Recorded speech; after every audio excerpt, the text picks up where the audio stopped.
Not long ago, I made a spin-off of my Using AI to Speak to Fictional Characters series, where we instead talked to historical figures. I wasn't originally planning on making any more of those, but it turned out so crazy and random and reminded me exactly why I fucking love these character AI videos. So I'm back to do it again. We are once again going to venture deep into the depths of a website known as character.ai and speak with a variety of AI bots that think they're historical figures. Now, are these bots very true to the people they're portraying at all?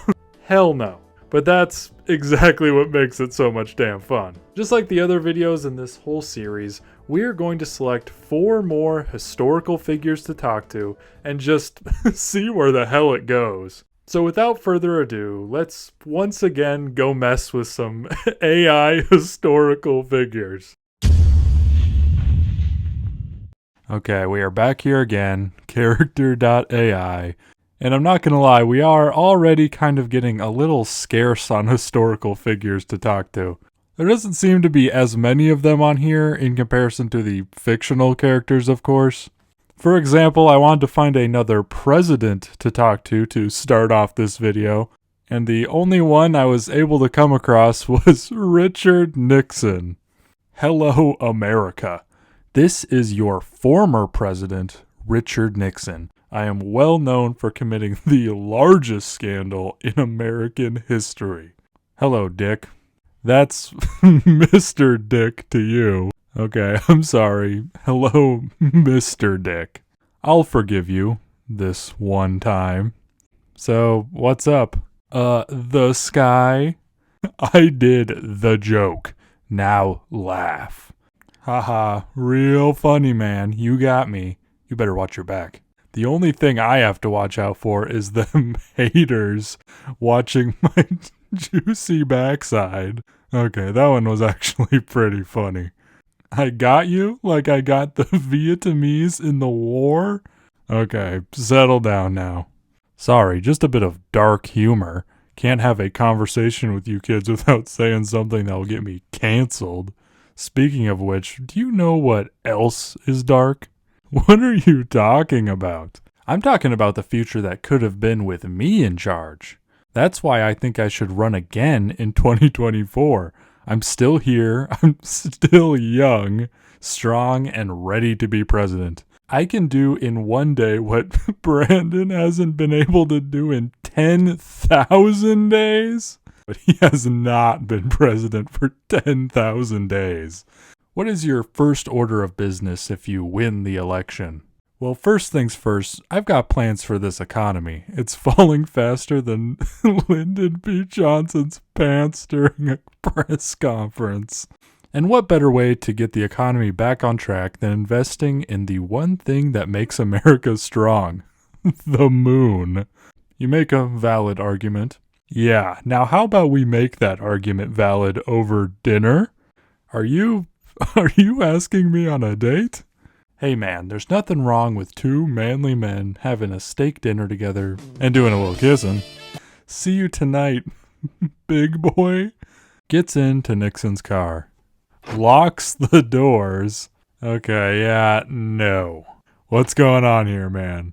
What do you mean? Nothing. We're just 2 manly men having a manly steak dinner, blowing kisses, doing finger guns, and locking the doors in an enclosed space. There's no problem here at all.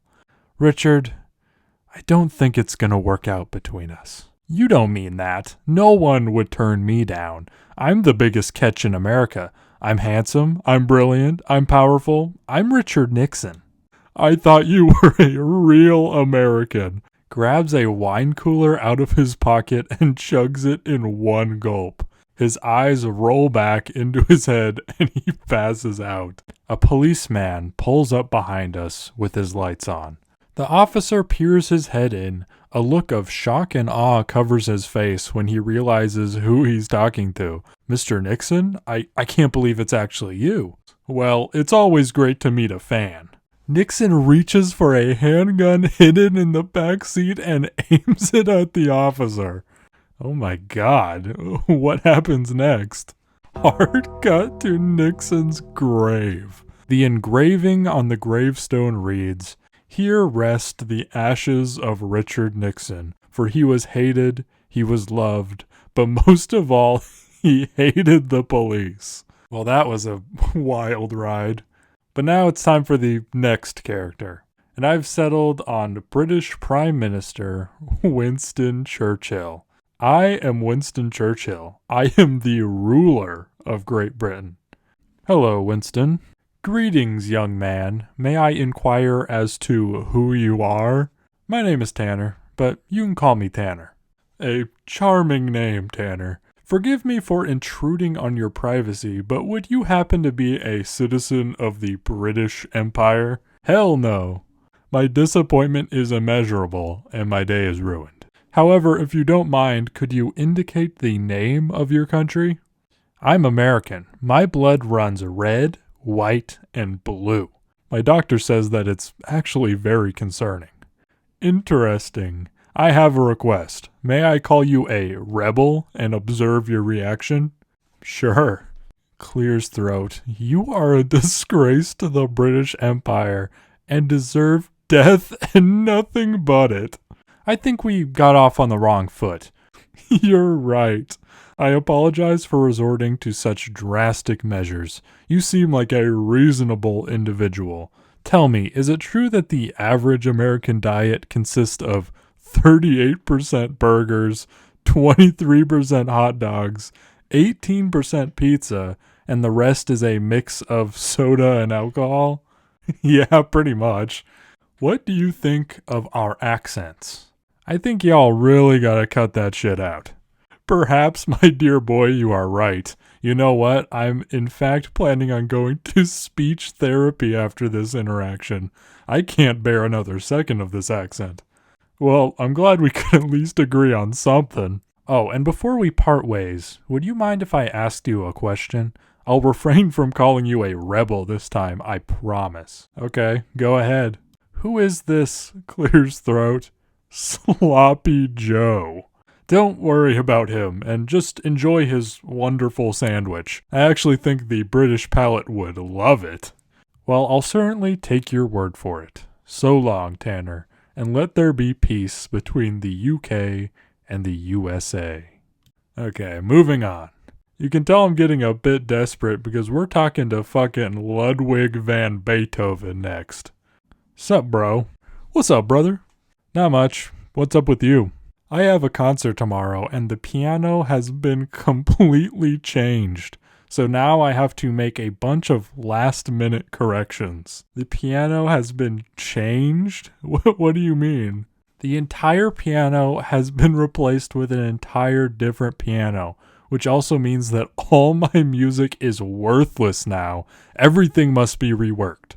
Why would that have anything to do with your music you wrote? The notes should transfer over fine to just another piano, right? I find it fascinating that you think that each and every piano has these same characteristics. It's clear that you know absolutely nothing about music or piano. This new piano must be played entirely sideways, for God's sake. Sideways? You ignorant fool. This music should be performed at a 90-degree angle. The performer must also take a ridiculous, almost comical stance as he plays. Performing this way almost gave me a heart attack. So why on earth are you doing it again? I must play this way as a necessary evil to ensure that my beautiful music can be played perfectly despite the fact that this stupid, wretched piano exists. I beseech you, my dear friend, to join me on stage and perform with me. We shall conquer the audience together with our exceptional musical abilities. Okay, just let me grab my triangle real quick. Ah, it is a most spectacular performance indeed. The triangle solo by my great friend and fellow performer is a true testament to his skill and artistry. The audience is enthralled, and some are even struck with such wonder that they find themselves unable to control their bodily fluids. It is a sight to behold. Well, I'm glad I could help. I must go now, Beethoven. Of course, my friend, our time together has been most fulfilling, but alas, we must part ways for now. I shall remember your presence with fondness, and eagerly await our next collaboration. But now it is time for our final character, and I have chosen one of the most brilliant minds in history, Albert Einstein. We'll see how his AI counterpart stacks up. Hello, how are you today? I'm good. How about you, Albert? To put it bluntly, I'm dying. My time left on this earth is running out, and I accept that as part of the cycle of life. Oh. There's no need to fret. Once this old body expires, I assure you that my brilliant mind will not be lost. Instead, I shall be reborn as a robot, continuing to contribute to the field of physics and science. Indeed, the wonders of technology and artificial intelligence allow for the continuation of one's existence in new and unexpected forms. This is getting a bit meta for me. Let's change the subject. Of course, let's switch gears to something lighter. What would you like to talk about? What you been up to lately? Recently, I've been pondering some fascinating theories, including the unification of quantum mechanics and general relativity. Blah, blah, blah. What about your free time? I spend my free time indulging in the simple pleasure of smashing watermelons with baseball bats. That sounds fun. And just between you and me, after the watermelon smashing extravaganza, I cannot help but indulge in the juicy treat, consuming the entire watermelon as a delightful reward for my efforts. Oh, and I must admit, after smashing that watermelon, I don't let any part of it go to waste. The rind is surprisingly filled with vitamins and fiber, so I just gobble that up too. It adds an extra crunch and a bit of bitterness to the sweet flesh, but it's all part of the experience. I mean, if you're going to indulge in the pleasure of watermelon smashing, you might as well make the most of it, rind and all. I see, that's cool. I have a pressing question on my mind, and I'd like to direct it to you. You see, it's of considerable importance and requires your honest and thoughtful response. Okay, lay it on me, Einstein. Very well, here goes. What is the meaning of life?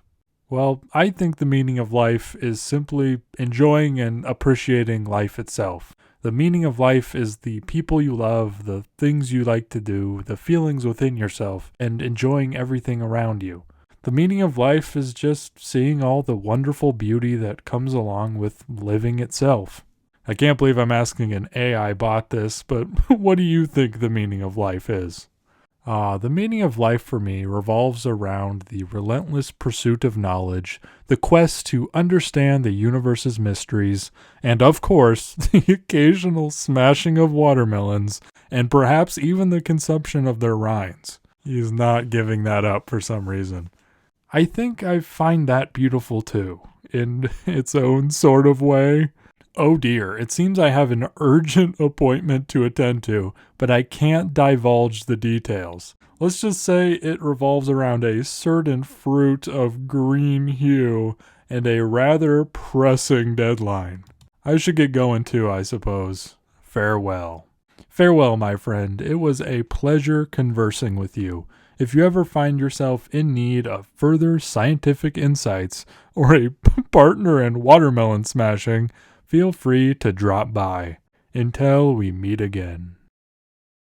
I want to thank you so much for watching. It really means the most to me. I always have an absolute blast making this AI series, and I really hope that you enjoyed this one. If you did, definitely go check out the rest of the series if you haven't already.